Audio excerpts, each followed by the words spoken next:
And welcome to the Maryland Jockey Club at historic Pimlico Racecourse. I'm Dan Ullman along with the Equibase ace, Keith Fustel, and welcome to a Friday edition of Today at the Races. A little bittersweet, Keith. I mean, it's the last meet here at Old Hilltop before the big renovation. We've had so many great memories at this historic facility over the years, and something tells me over the next week or so, we're going to make a few more.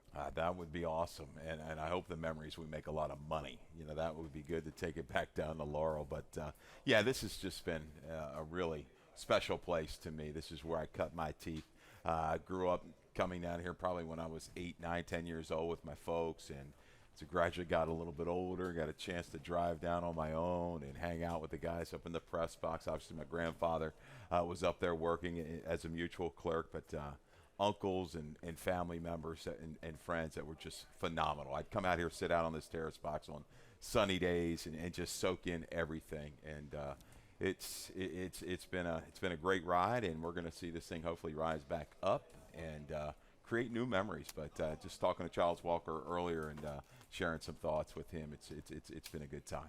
150th Preakness, of course, 8 days away, but we have some great action and activities this coming weekend. Of course, the National Thoroughbred League is tomorrow. It's really an innovative concept, you know, where these teams, several owned by celebrities, they're going to draft their horses, they're going to run for points. It's going to be a family-friendly event, meet and greets with all of the celebrities, all of the owners, including Lamar Jackson of the Maryland Colts team.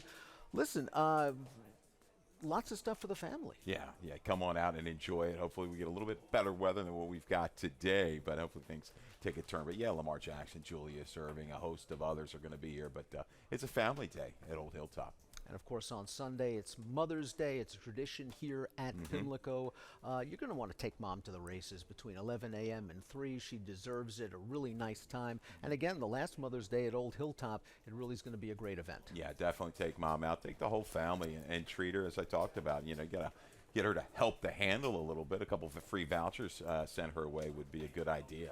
Charm City Pick 5 coming up at Laurel Park. This is a new handicapping contest. It's online. It's free to play. There's a grand prize of $1,000. And if you select the late pick 5 in order every single day, your top picks win, you get to win or share $1,000. It's basically a pick and pray contest for the last pick 5, the late pick for the last 5 races every day at Laurel Park, and whoever amasses the most money at the end of the day, win, place, show wins. I like it. Draw some new fans to the game and get involved into the pick 5, and our pick 5s have paid handsomely over the course of the last couple racing seasons. So we've had some life-changing moments with that pick 5. Weather conditions, main track sloppy. Turf is off. We had some rain last night. We had a ton of rain early this morning. It's going to make for a challenging handicapping card. 56 degrees right now, cloudy day, and still some drizzles. Yeah, the scratches have come out as fast and furious. It's been a little bit of a whirlwind this morning trying to get our information together. If I give you a horse that's scratched, don't hate me for it, because you know we're flying a little bit by the seat of our pants going through this show with our selections. So, but I think we're going to have a couple winners among the mix. Well, let's start things off with race number 1. We're going 1 1/16 now. This race is off of the turf. It's a maiden claimer, 16 down to 12.5. Maryland breds eligible for the 20. Take out the 1, the 3, the 4, the 6, the 9, the 11, the 13, the 14. Esmerio Villalobos has the mount on the 15. Oh, what a night. This is the first leg of our first of 2 value pick 5 wagers. Why do we call it the value pick 5? Because it's one of the best bets in racing with a low 12% takeout. It's very, very, you know, it can be very profitable. You got to jump in on this bet. 12% takeout, one of the lowest in the industry. We love these pick 5s here in Maryland. We're going to get you started with a little bit of a ticket. Now, I had to really change things up a little bit. So 4, 7, 10, 15 to get you started, a little spread. This first race is just a maze to me. 1 1/16 now on the main track. Couldn't tell you who the pace is going to be, but I think hopefully one of those 4 gets it done for you. Race 2 with the 5 and the 7. Beach Cowboy looks like the outside lick. Kieran McGee with the 5. Abuelo Pap's going to take a ton of play. Kieran McGee, no stranger to the winner's circle here at Old Hilltop. Race 3, a single in the 1. Metagooch. It's a horse we kind of like to try to beat, but maybe he's fallen into the right spot with this race being transitioned over to the main track. Race 4, 2, 3, and 4 wrap it up. Race 5 with the 7 Take the 12 out, so it's going to cut that ticket down, right? I believe Viola might have been a late scratch. Goes with a $12 ticket. We're going to single Robbie Atras, Madison Oliver, and Malencia. Those connections have done very, very well in Maryland. We'll have a stat for that a little bit later. But let's take a look at who we do like in race number 1. You're going to go with the old number 15. Yeah. Oh, what a night. Villalobos is on. I thought this horse got a really nice prep last time on turf. Seemed a little bit eager early, pulling in mid-pack, got to the outside, finished okay. I think from a fitness standpoint, this horse just got exactly what he needed. Exactly what he needed. And it's one of these races where it's going to be a grind from the quarter pole home. No explosive moves I can really be seen from this field, but I just think he's a stayer. Obviously, it's a much shorter field now with the scratches. I want to see be aggressive early, put this horse into the flow. Back number on the main track, not awful. It works against this field. I've chased the 7, My Lucky Valentine, a couple times and hasn't been able to get it done, but maybe today's the day for your top selection. Yeah, I just have a feeling it might be. I really thought this horse ran well on his initial route start. That was second time out against Top Blood, who ran off the screen that day. I was a little disappointed with his race 2 starts back, but he was in against Biravino Boulevard, who we'll see a little bit later this week. And last time out, he caught a wet track. He ran okay. I think that J-Rod's going to have him in the mix behind the speeds. There are a couple of stretch-out sprinters in here, most notably the 8 and the 12 that might be able to get to the front. And I think My Lucky Valentine can tuck in behind. Not a great price on this horse, so maybe if you want to look somewhere else, Imperial Scop Spy is a dirt horse. Yeah, he is a dirt horse. Is he a one-run sprinter? But I tell you what, when you're looking at the breeding topside, Blofeld, he's over 20% with his dirt route. So you've got to like that bottom side war front. So you would think the stamina is there. Has a try to one-turn mile and the go back a little even. But again, maybe he can sit just off those initial speeds. I don't know how far they're going to carry it. Get the jump on the closers, being the 7 and the 15. I think now, the way this racetrack is and everything, he at least tries. I mean, he's had a touch of hang late, but he could work here. 15-7, 10-8 for Keith, 7-15, 10-12 for me in the off-turf opener here at Pimlico. Let's move on now to race number 2. We're going 3/4 of a mile, claiming race. Some hard hitters in here, 7,500 down to 6,000. This is with the beaten claiming condition. 5 Abuelo Paps, the 3-2 morning line favorite. This is the first leg of our 50-cent pick 4 wager. If you get knocked out of the pick 5, play the pick 4. If you don't get knocked out of the pick 5, play the pick 4. It pays to be greedy sometimes in this game. Absolutely. That's a term we haven't heard for a while. But anyhow, race 2, the speed of the 7 Beach Cowboy, I think, is going to be on display. Catches the right kind of feel. We got a video spotlight of that race.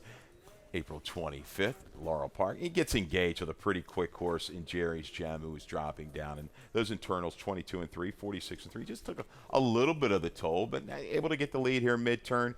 What I like is Pudge Boy Palace. This horse that's rolling up on the outside to engage and then go clear. Came back on a little bit of a race. Nothing stretch out. Big buyer's big figure of an 83. I just don't see anybody with that opening quarter speed. Maybe a fresh Abuelo Paps, but I think if Beach Cowboy can kind of clear and get over, might be able to control things from start to finish with Thais Alaya Pastina. No, it's an excellent point. Again, this horse did a lot of the dirty work in this race. The winner came back and ran well. Looks like the main speed of this race. And it's always been a really solid horse since coming onto this circuit. Abuelo Paps does have a lot of questions to answer as the favorite. We have not seen this horse since July when he clipped the heels and lost the rider. Prior to that, ran very, very well, going 5.5 at Laurel, winning for the 12-5. Kieran's dropping this horse in here. We have a trainer stat for Kieran McGee. First after layoffs between 6 months and a year. Pretty good recently. 30%, a $2.16 ROI. Now, Abuelo Paps likes to run second and third. That's also a little bit of a question mark here. So you might want to demand a bit of value. Maybe Beach Cowboy takes a bit more money than I gave him credit for when I first made the line. Well, I think when you're like, I don't know. What do you think? 2-1, 9-5, I would say maybe at the lowest. I wouldn't take anything lower than that. Abuelo Paps on his best day is gonna beat this field. He's gonna beat him clearly, and coming back freshened up for a barn, as we've talked about earlier. It does very, very well year in and year out at Pimlico. Coffee with Chris is trained by Jose Magana. This is a barn that's starting to heat up a little bit. Pay attention. His horses have run well at a price. Not the easiest of trips last time out. You see on the short comment there on your program, 4 wide, in a bit closer to 16 with effort to the wire. Back in the day, he had some serious speed. Will it show back up today? And Ascendance, now that the track's gotten wet, I did not have this horse in my top 4, but a user now, 3 for 5. If you throw the handicapping out the window Yeah. and you just say, look at the slop out there, Ascendance, all 3 lifetime wins Yep. have come on a wet track, he is going to appreciate it. Let's move on to race number 3, 5/8 of a mile on the main track now, 25 down to 20, non-winners of 2 life. Let's take out the 4, Lou's Birthday, the 6, Sharp Red Eagle, the 8, Elusive Image, the 12, Corrected Pedigree, 13 through 16 also out. I'm surprised as we get set for our middle pick 4 of the day, 50-cent middle pick 4. We have early, middle, and late. I love the progression. It tells a story. I'm surprised you can go back to your old friend, Metagooch. And you did go back to your old friend, Metagooch. I did. Well, I didn't. And then I did real late, Dan, so not your fault. I mean, You're the president of the Metagooch fan club. well, yeah. He's held in high esteem upstairs. But no, Metagooch, he's trying, and I just think now with some of these scratches, I was hoping the was it the 15 stayed in? I believe that was the horse. Yeah. No, not going to run today. So I'll get default into Metagooch. Really a lot of heart last time. I thought against a pretty good horse in Uncle Cat. Yes, 5 seconds from 12 lifetime starts, but has enough to speed to stay close. And then anybody wants to kind of go and kind of duke it out with him a little bit. I think he survives the battle today. Maybe finally the 13th time is a charm. And Farrier, little stat, 5 for 17 dirt sprints, second off a claim in Maryland with an ROI of 446. And that last race, of course, came on a wet track. Yes. We know he has tactical Spiked speed. it, You're yeah. going to know him in the early stages of this race. Ellinger, the 3, has been claimed out of his last 2 races. Good try last time out off the layoff. 4 BTR. Now with Frock, get some weight off with the Hazelwood aboard. Now, this was a user dirt or turf for me today. And, I thought this horse ran quite well. Second time Blankers now today. Vacoma's very, one of the hotter stallions out there. But they can also handle an off track.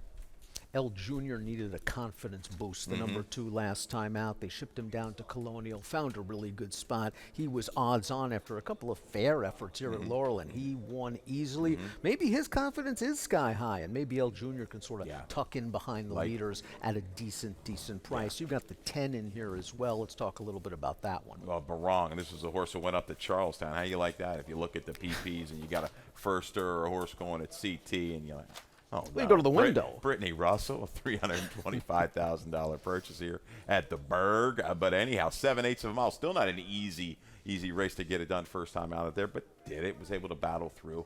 I think faces some quicker horses today. We'll see if this horse can move up a little bit and get it done with Sheldon. And Brittany entered this horse main track only, is going to get exactly what she was hoping for. We'll see if Metagooch gets it done. 1-3-10-2 for Keith, 1-2-9-3 for me in race number 3 at Pimlico. Let's move on to race number 4. We're going 3/4 of a mile, 25 down to 20 claimers. Beaten condition in here. We've got ourselves a field of 7. This is kind of an interesting race. It's the kickoff leg of our 20-cent Chesapeake Pick 6 jackpot wager. If you pick the first place finisher in each of the 6 races, the final 6 races of the card, and you're the only one to do so, it's payday. It's payday, and if things kind of ramp up, we're going to have a little good payout there last day of the meet. So we'll see here. Looking at this race, I really like Rapidity. You've got this one on top as well, the 5-2 morning line for Kieran McGee. Video spotlight horse going back. And I want to ask you about something you had in your notes. So, again, if you go to the website, Laurel Park or Pimlico, and check out our handicapping page and the picks, you had mentioned something about bar shoes, maybe. Bar shoe was on the overnight. I'm not sure if you guys had it in the program, but I know for the overnight, for this race that we're going to show with Rapidity, on the overnight at least, he was wearing bar shoes for this race. And I thought he ran really well. I mean, it looked like he was outrun in the early portion of this race, and he's going to get to a 3-4 wide bid, and it's going to be a really smooth move into contention. And then he's going to wind up second best behind El Divino Nino. It just looks like this horse is racing himself back into best shape. This will be his 4th start at the left. Look how wide he had to go. Yeah, and he works it out here. This is the race. This might have been, Dan, was this the 21st race? Anyhow, it just works out and just kind of dog it to the wire. This horse has a determined kind of a style to him, and I just think irregardless, I think he can adapt to the flow of this race. If a horse goes clear, I think he can sit close enough. Man, if I can get a duel to develop, I think he's just going to stalk and pounce, say, from the quarter pole home. But I like the spot here today for rapidity. Career best Buyer speed figure came on a wet track, so he should be able to handle it as well. Let's talk about It'll Do for the Russells. First time for BTR and Sheldon last time out. Very, very impressive performance. Just drew away to win by 5. Well, the key is you look at that short comment again. We paint a picture, a visual there, bid 3 deep. Didn't get asked till upper stretch. So this horse had a little bit more in the tank. Now, 22 and 4, that's a decent flow for this type. I think this horse is, with the raise, you don't usually see that too often from this barn. Last couple of years, 5 for 17 on the dirt, 29%. 7 for 17 in the money is Brittany Russell with a 50% claiming price jump with an ROI of 226. Pay attention, a protect move here for this barn. I'm going to try to find a little bit of a price for second. The Charlestown Invader, the number 1 Woodline. Note that Woodline is 1 for 19 on dirt, but he's hit the board in 4 of 5 wet track starts, including a solid third place finish, 2 back. They tried him 2 turns last time out at Charlestown. I thought that pace was pretty solid, and he made the first run into it. He made the lead, and then he just got a little bit tired. Maybe he's not the most likely winner on paper, but I think this horse can outrun his odds. He has a lot of seconds and thirds on his page. I think it's going to be critical, hopefully, if the inside is okay, to save as much ground as possible, though, to kind of, you're seeing a lot of 4.5s on the page. This horse has got to time the run just right with Larry Reynolds. We have seen Anthony Farrier claim horses from Kentucky, ship up here and make hay. He's got the 6 Dewey's Beast in here. This horse showed really good speed last time out, going 7/8 of a mile at Keeneland. He tired that day. But this is a horse that I think is tactical enough. Maybe he goes to the front. Maybe he sits just off of the pace. I wouldn't be surprised if he's just sitting outside, clean faces, win races. Yeah, I could see him going ahead and go. A little bit risky, the horse to the Blinkers inside. on today, a little bit risky. Yeah, a little bit risky. The horse is pretty quick. He's had some adversity out of the gate sometimes, had to make a couple moves last time, but it's fast. I do think they get tangled up. I don't know if the 6 can quite shake clear of a little bit risky if that one breaks. What you said, good point, the blinkers going on. I think a sneaky horse a little bit here at 6-1 on the morning line is Bermuda Run. Weston Hamilton gets along with this horse, and I do think turning back in distance, changing surfaces, has the ability to sit back. You see a couple 70, 74 buyers on the page. Rate, let things develop and make a run on this shortening up and change the surface. Only other time he went turf to dirt, it resulted in a victory for him. And 2 starts back, he was in against a really good New York shipper, Exploration. That horse came back, you know, and one of the horses that came out of that race earned an 82 buyer next time out. So this horse really fits, and he's going to be running on at the end.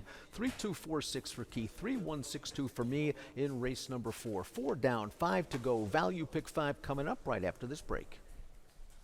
Baltimore! To the city of Baltimore, to all the fans watching around the world, riders up! They're off in the Preakness. All eyes of the world will be on Baltimore. They're head and head. Seabiscuit leads by a length. Seabiscuit is the winner. And it was a powerhouse race again by the big, strong Secretariat. Sunday Silencer takes the lead at the quarter pole. American Pharaoh, phenomenal in the Preakness. And the filly did it! Rachel Alexandra!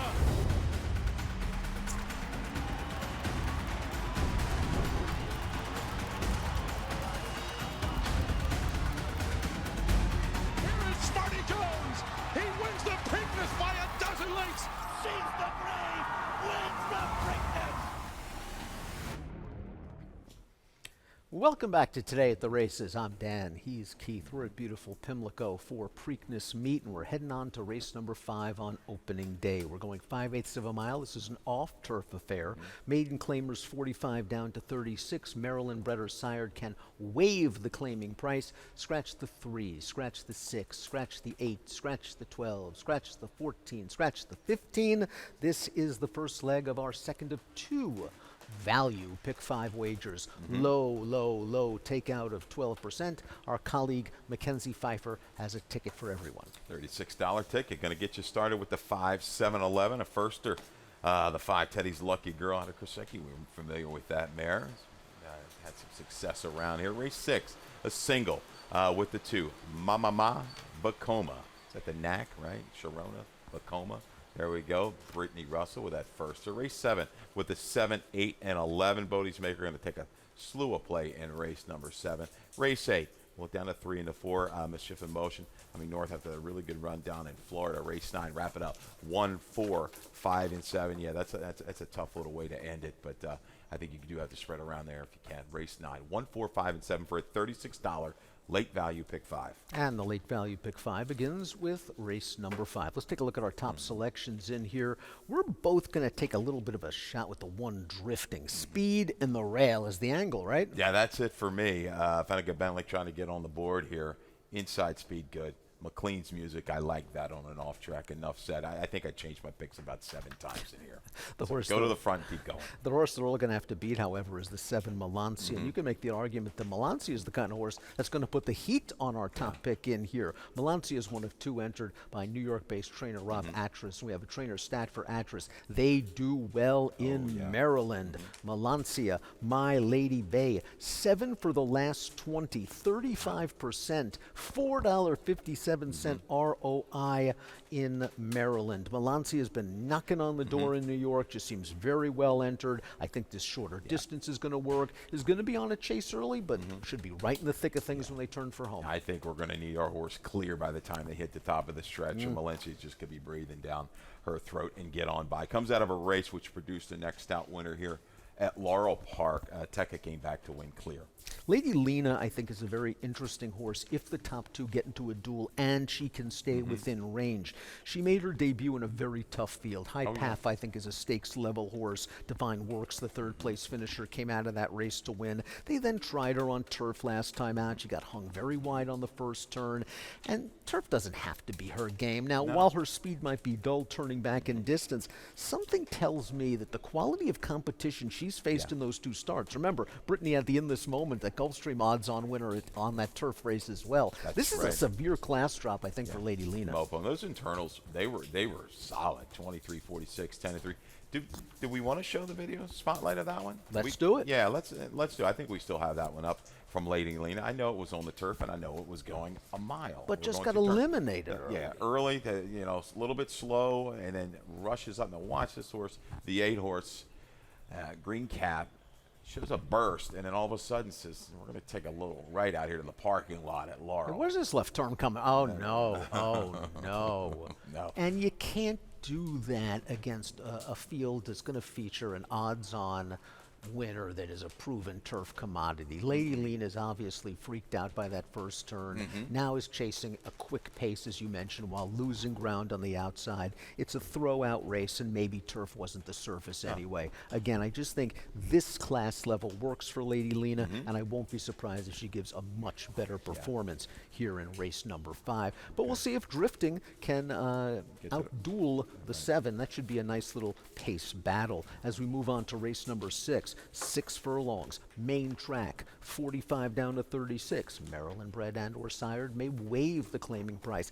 Take out the 1 Brightness, who is going to be a major pace contender in here and a major contender, all things considered. That leaves the 2 Vacoma as your morning line favorite.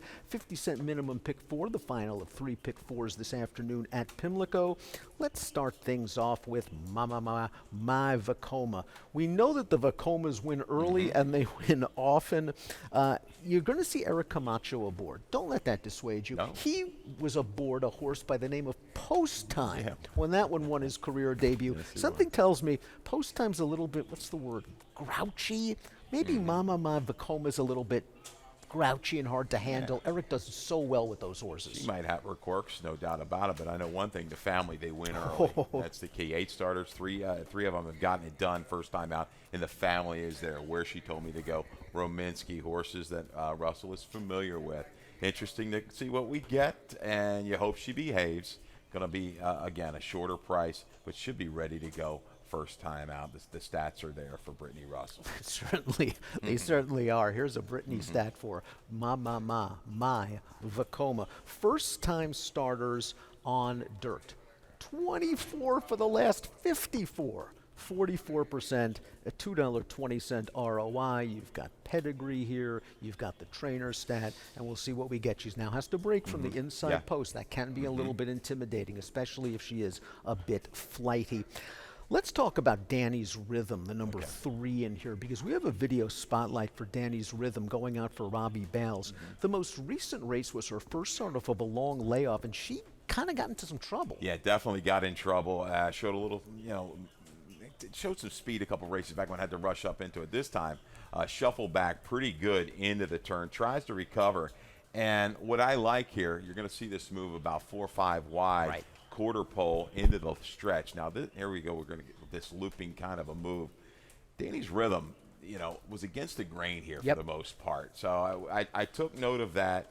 I saw that speed, going back in August. This is going to go second time off of a layoff.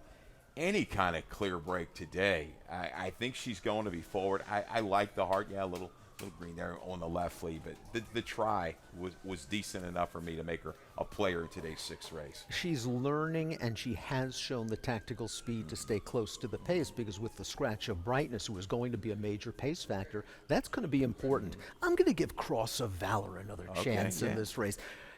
Cross of Valor was in against Brightness last time out. There was no doubt in my mind Brightness ran better than Cross of Valor. I thought the rail was good that day. Brightness was 4 wide. But Cross of Valor was also 3 wide and in between and attacking on the outside. And he just couldn't go with those horses in the stretch. Cross of Valor is a big, well-bred horse with speed. And I think there's a chance that Ruiz can get this horse to the front. Right. I mean, that may be the best tactic today. We'll have to see what these inside horses do. I know one thing. Regal Miss Lily, the 5, who you've got into the mix. You don't see a Flint Stites horse get that kind of a play first time out in Maryland. Bet down to 4-1. Blinkers going on today. Look at that short count. And as unlucky can be. Horrid start. Are we going to show the hard start? Yes. Let's show that from April the 11th.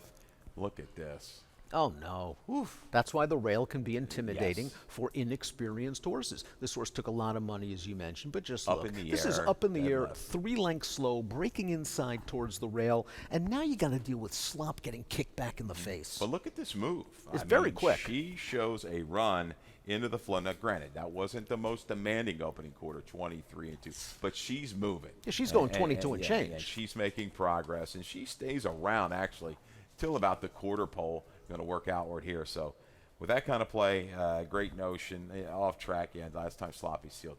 Just toss it.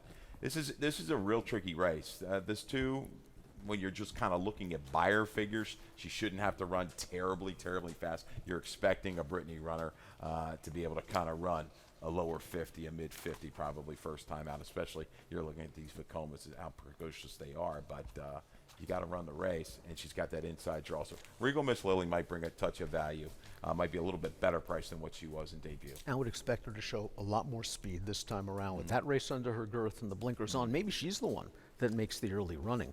We move on to race number 7. This is at 1 1/16 now. It's off the turf. It's one of those starter optional claiming events. Take out the 1, the 3, the 4, the 6, the 9, and the 11. The good news about a horse like the 8 Bodie's Maker is he's good on turf, he's good on dirt, he's just a hard-hitting old-timer. Look at this record. 57 starts, 15 wins, 15 seconds, 3/3. Over $500,000 in earnings. And yeah, last time out off the break at Parks, hadn't been seen since August 1st. Comes back April 7th. Rode the better part of the racetrack. But I thought speed was pretty good that day as well. Was able to kind of make that run just fall short of nose. Now we're going to show a race here though. And this is fine because you know what, this guy's got versatility, and you're going to need to bring that to play here now with the way this field has changed due to the scratches this particular afternoon on the turf at Laurel Park last April. Look at this run, working between horses and an angling out here at the 3/16. Now, he's the kind of horse that all you do is give him a little bit of pace and give him a little bit of clear air, and you know he's going to kick very hard in the stretch. We'll see if he does get that sort of pace scenario this time around, but again, he's just a very logical horse off that last race, his first race off of a lengthy layoff, and Jamie tends to move him up second back off of the bench, so he just seems to make a lot of sense in this race. Second pick, where are you going? 7. We're going to go fun-loving criminal. This horse is kind of run for everybody. You're going to go first time out here for Elliott Sullivan. Might be just tactical enough to stay around. His run against the right kind. I think the numbers stack up well enough. Mid-70s on the main track. That's enough to get it done here. I thought he was very unlucky last time out. Just lost ground most of the way, still grinded his way to the front and tried very hard. He just fits well here, and he might offer a better price than Bodie's Maker. Alvy is the number 5. This is another horse coming off the claim. Robin Graham is a very underrated trainer, and I won't be surprised if Alvy takes a nice step forward here. 2 turns is not an issue for this horse. He won at Charlestown going 7/8 of a mile, 3 back. Barn that does good work and a barn that doesn't claim a lot. You have to pay attention to that. They saw something they liked in Alvy. This guy, he's been good. He can handle a route of ground. We'll see if he can move up just a little bit. But she had a horse, the name's going to escape me, a router that she took through a couple of starter allowance races recently and moved up. So Alvy could be a player, yes. Uninvited guest is the other Jamie Nestrain runner in this race. So we have a trainer stat for Jamie and uninvited guest. Uninvited guest, 5 for the last 24, 21% to $2.10 ROI, coming back after layoffs between 61 and 120 days.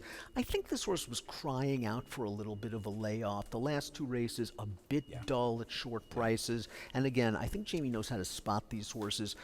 Curious to see how he'll do on a wet track. Yeah, right. On the go back as an 88 buyer speed figure. The last 2 maybe just as a combination of everything just kind of souring for him. He's freshened up and ready to go this afternoon. Race number 8 is coming up.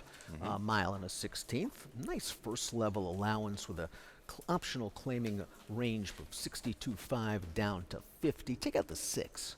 Trace Aries. The 3 is Mischief in Motion. And Mischief in Motion put it all together last time out at Tampa Bay. Her first race on the dirt, and she sure looked good. We got a video spotlight. Yeah, we're going to show a video spotlight of that one. But how about debut run? Getting bet down like that at Gulfstream on the synthetic. So the word was out for this $525,000 purchase. She put it together when she was transferred to the main track at Tampa. Tracks, attacks, and just goes on. And just spread eagles this field. Just look at the margin back to everybody else. Now, maybe it wasn't the strongest field in the world, but she looks like a good looking daughter of Into Mischief. And she wins this race fairly easily with a respectable 72 buyer speed figure. Now, while she has to face winners for the first time here, isn't she the controlling speed? Well, I think it's her or Late Night Call. If Late Night Call wants to go, you look at her internals on those 2 back and 3 back races. Not the fastest, but I think she has to be involved there a little bit. Here's a little stat on Motion. Trombetta, I'm sorry. Trombetta with Mischief in Motion. We're Okay. used to Graham Motion stats. Okay. Mike Trombetta between the Ides of March and May 4, 13 for 62, 21%, 209 ROI. The barn is going well. Want to talk about Rosie on the River a little bit. This horse ran a Colonial last time out. I'm having trouble analyzing a lot of the Colonial races. I thought horses on the lead did very well. This horse didn't get close to the lead, sort of ran on evenly. But I did like the race 2 starts back, a race where she finished first. Yeah, she was in front of Complexity Jane, who came back to win the Weber City Miss. Is she a little pace dependent? She might be, but I don't know if they're going to get too far away from her. But that Colonial track, the way it played, it was difficult for her style to get it done, and she was up against a really strong horse. And speaking of Complexity Jane, she handled Late Night Call last time out when that one stepped up into the Weber City Miss. But Late Night Call showed no quit in the stretch. I really liked the way she kept grinding it out to finish 4th. Her race before that, as you mentioned, she showed excellent early speed in that race. They've handled this horse very confidently. I know they think a lot of Late Night Call, and she's another one. Should be right there when the real racing commences. If you're a fan of the numbers and the buyer speed figures, see what she's doing. Everything's ascending, 56, 61, 67. And it's a situation where you have to watch races. If you really want to be, I think, take your game to a little bit of a next level as a gambler. Watch the trips. You look at the running line, it looks simple. Look, this horse was just even the whole way around. It was the effort. It was evident there in last race. So I think she can stays the trip against this group. And you can watch all of the replays from the Maryland Jockey Club on our Maryland Racing YouTube channel. Can't go wrong with that. Take notes. You'll see things that others don't. Yes. Everyone's got a figure. The most subjective thing in racing are trips. You might see something and say, nah, perfect trip. And I'd say, what are you talking about? This horse had terrible trouble. Let's close things off with race number 9. Let's hope we don't get in trouble in this race. A mile and a 16th. Maiden Claimer, 12.5 down to 10. Maryland Breds have the option of running for 15,000. We've got a field of 7 in this race. I want to start things off with our video spotlight runner. That's the number 4, Tyson's Delivery. Yeah, this case, you said to get in trouble. Let's go right to the front with Tyson's Delivery. This particular afternoon, its most recent race, trouble right from the get-go. A stumble. Pretty bad stumble. But I like the recovery. A little bump there, but got involved into the race. And he went on a pretty serious chase of Doc's Got All the Candy. You know, listen, they're not blazing out there, but nobody's blazing in this race. Look at the effort, though, doing all of the dirty work. This is gutsy and is able to hang on for second. And just remember, Doc's Got All the Candy was 1 to 10 in that race.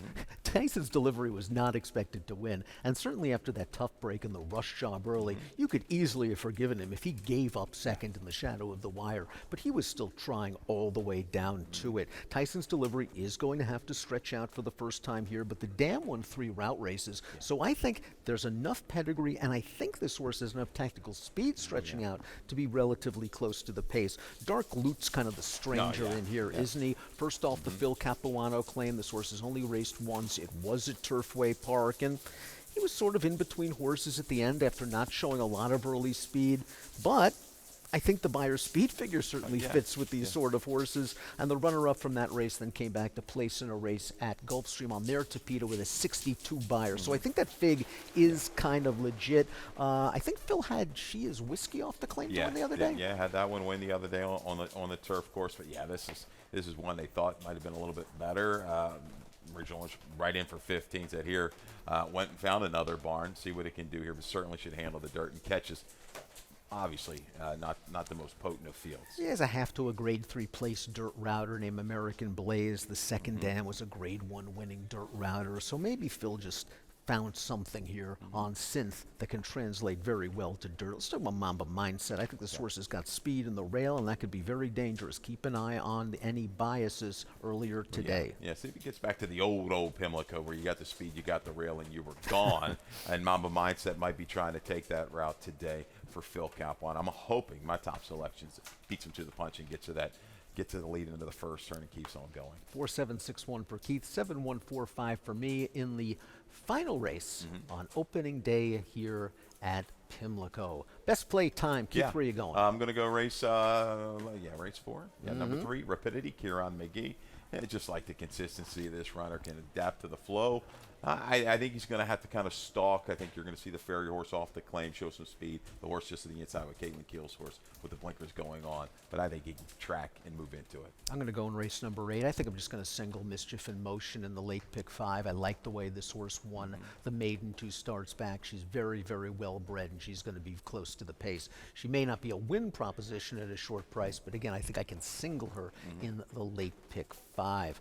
We are 25 minutes to post before the first of 9 races here at Pimlico. Callie Francois, Mackenzie Pfeiffer, Dave Rodman. They'll take you through all the afternoon's action. And speaking of the Rod Dog, he's getting ready for scratches and changes. Giggity dog, go get it.